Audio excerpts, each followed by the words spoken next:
world of soul. MC.com.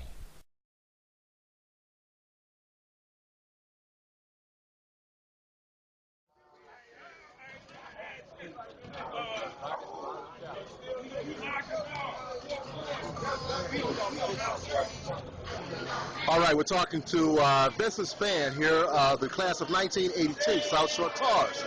I had the distinct privilege of playing next to Spann. Spann was the defensive tackle, offensive tackle. We both played on the left side of the line, and 82, excuse me, my junior year and Spann's senior year. Right. Spann, what do you have to say about your experience here at South Shore, as far as being a football player? It was a great experience. It taught you about life, and it grew you up.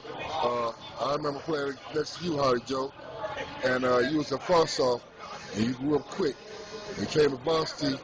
Next thing you know, you were starting with me on the line, and we handled our business. And we took care of business, and we beat up a lot of people going down the line. So it was a great experience, and I enjoyed every bit of it. I wouldn't change a piece of it. I wouldn't change nothing about it. You know. What is the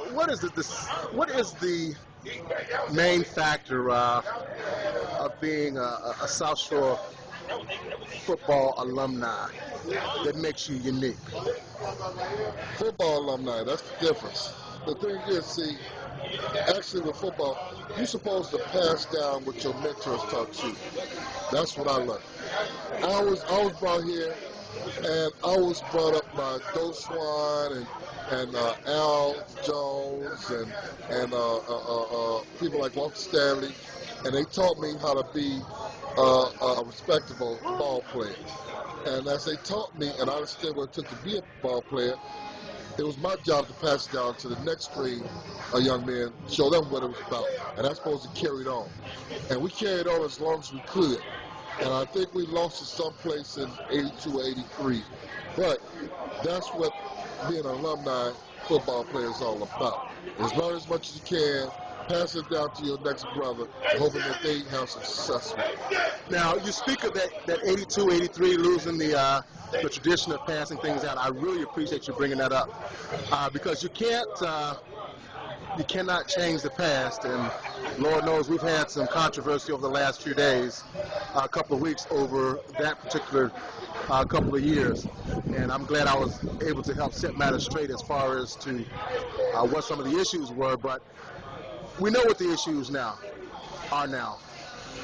What are the solutions as to how we can reconcile the situation, bring folks together, and bring forward some positive initiatives that benefit the current generation of football players, and not just mention the football players, but the school population as a whole, as it relates to uplifting the South Shore community, as the high school being the nucleus of the community as far as the youth are concerned?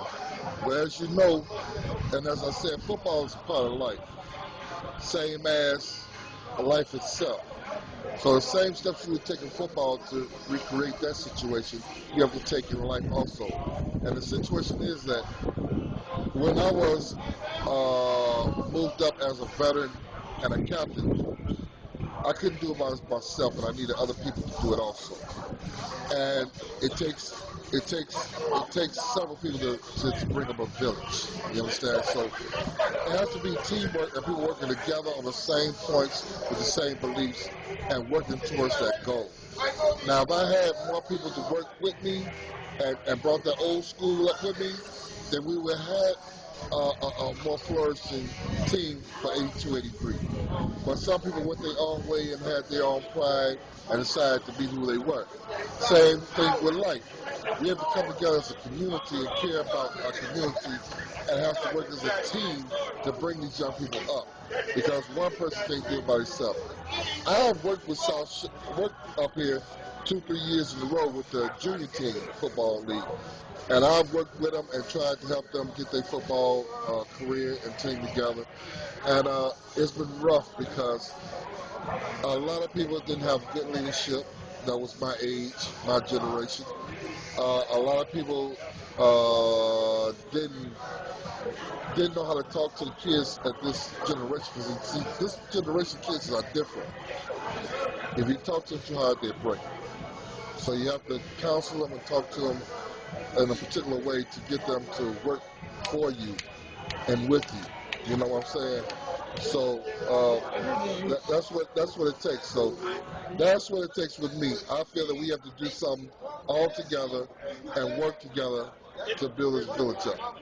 Okay, good. I'm glad you mentioned that. Do you feel that we can gain a consensus among the South Shore football alumni, and even the alumni populace as a whole, to bring forward some positive initiatives that can provide some access to real opportunity to our current student population? Well, Can we come together on that? only if we as a generation are willing to step out and bring monies to the situation. Because, see, that's the problem. Nobody's willing to bring monies to this situation. And if we want something to change, it's going to take monies. Because these young kids, they have no place to go. They have nothing to do. They don't have no jobs. They don't have no hustles like we used to. We used to collect cans and bottles and all that, watch cars. You can't do that no more. You have nothing, okay? We as a generation who originally turned our backs on them in the first place should turn around and try to help them in the best way we can to get a start. That's what it would take. For us to understand that we were wrong and we are trying to correct ourselves. Vincent Spann, on that note, I want to thank you very much. You made some very good points, and I agree with all those points. It was a real pleasure to play with you back in '82, Oh, yeah. and good to see you again almost 30 years later. Rough man. My brother. Nice seeing you, brother. Good day. Good day. World of Food!